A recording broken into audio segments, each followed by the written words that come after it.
Assalamualaikum warahmatullahi wabarakatuh. Perkenalkan, nama saya Nindi Diantuwinita, NIM R02710609.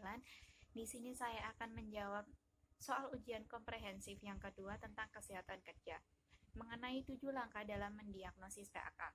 Dalam mendiagnosa PAK harus dilakukan 7 langkah diagnosis yang menjadi pedoman. Langkah-langkah tersebut antara lain, yang pertama adalah menentukan diagnosis klinis. Nah, dalam mendiagnosis suatu penyakit harus melalui beberapa tahapan. Yang pertama adalah anamnesis, yang terdiri dari keluhan utama, riwayat perjalanan penyakit saat ini, riwayat penyakit keluarga, riwayat penyakit terdahulu, dan riwayat reproduksi wanita. Pertanyaan tersebut ditanyakan kepada pasien secara lengkap dan mendetail. Nah, suatu anamnesis dapat dilakukan secara langsung atau autoanamnesis kepada pasien atau pada keluarga, teman kerja, dan lain-lain, atau yang disebut dengan alloanamnesis. Berdasarkan kasus yang dipaparkan, keluhan utama yang dialami oleh pekerja adalah keluhan baal atau mati rasa pada jari-jari tangan kanan. Yang selanjutnya adalah riwayat perjalanan penyakit. Pekerja sudah bekerja selama 10 tahun lamanya dan keluhan memberat sejak 5 tahun terakhir. Pekerja agak kesulitan saat mengancing baju. Lalu yang selanjutnya adalah riwayat penyakit keluarga.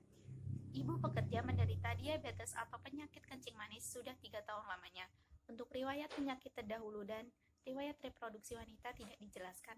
Lalu yang selanjutnya adalah pemeriksaan fisik. Pemeriksaan fisik ini dilakukan menggunakan 4 cara. Yang pertama adalah inspeksi atau melihat, yang kedua adalah palpasi atau meraba, yang ketiga adalah perkusi atau mengetuk, dan yang keempat adalah auskultasi atau mendengar menggunakan alat stetoskop. Nah, dalam pemeriksaan fisik ini juga terdapat pemeriksaan fisik khusus yang dilakukan seperti pemeriksaan tanda vital seperti nadi, pernafasan, tekanan darah, suhu tubuh, status gizi, dan tingkat kesadaran juga diperiksa secara mendetail. Lalu yang selanjutnya adalah pemeriksaan penunjang. Pemeriksaan penunjang ini bertujuan untuk memperkuat diagnosis yang dihasilkan dari pemeriksaan fisik sebelumnya. Pada kasus ini, pemeriksaan penunjang yang mungkin dapat dilakukan adalah berupa pemeriksaan laboratorium seperti darah, urin, dan lain-lain. Selain itu, ronsen untuk memeriksa keluhan pada tangan pekerja apakah ada kelainan sehingga bisa menimbulkan terjadinya PAK. Lalu langkah yang kedua adalah menentukan pajanan, merupakan faktor bahaya risiko yang ada di tempat kerja.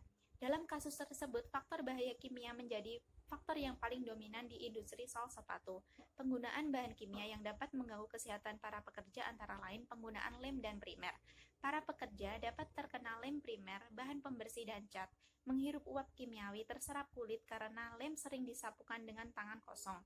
Selain itu, juga bisa tertelan bahan kimia ketika makan, merokok, atau minum di tempat kerja yang mengandung bahan kimia, menurut ILO dalam Prihartini tahun 2010. Nah, selanjutnya, lem yang digunakan juga mengandung bahan kimia berbahaya. Berdasarkan studi yang dilakukan oleh Departemen Keselamatan dan Kesehatan Kerja Fakultas Kesehatan Masyarakat Universitas Indonesia bekerjasama dengan Dijen Bina Kesehatan Masyarakat, diketahui bahwa terdapat pelarut organik dalam lem berupa toluena lebih dari 70% dan pelarut benzena sekitar 1-2% menurut Dijajah tahun 2008. Kedua pelarut ini bersifat toksik. Bahkan benzena bersifat karsinogen sehingga kontak langsung dengan manusia sedapat mungkin harus dihindarkan. Sehingga dikhawatirkan pekerja dapat terkena dampak kesehatan seperti sindroma pelarut meliputi pusing, mual, sulit berkonsentrasi, sakit paru, liver, dan leukemia. Langkah yang ketiga adalah menentukan hubungan antara pajanan dengan penyakit. Dapat dilakukan berdasarkan evidence base dan ditunjang dengan bukti yang ada. Seperti yang sudah dipaparkan, keluhan mati rasa pada tangan pekerja memberat sejak 5 tahun yang lalu dan akhir-akhir ini pekerja kesulitan dalam mengancing baju. Faktor pendukung lainnya adalah akhir-akhir ini pekerja dikejar target pekerjaan yang harus diselesaikan. Langkah yang keempat adalah menentukan besarnya pajanan. Penentuan besarnya pajanan dapat dilakukan dengan 2 cara. Yang pertama adalah secara kuantitatif. Hasil pengukuran benzen di industri sebesar 1 ppm, yang berarti melebihi NAB benzen.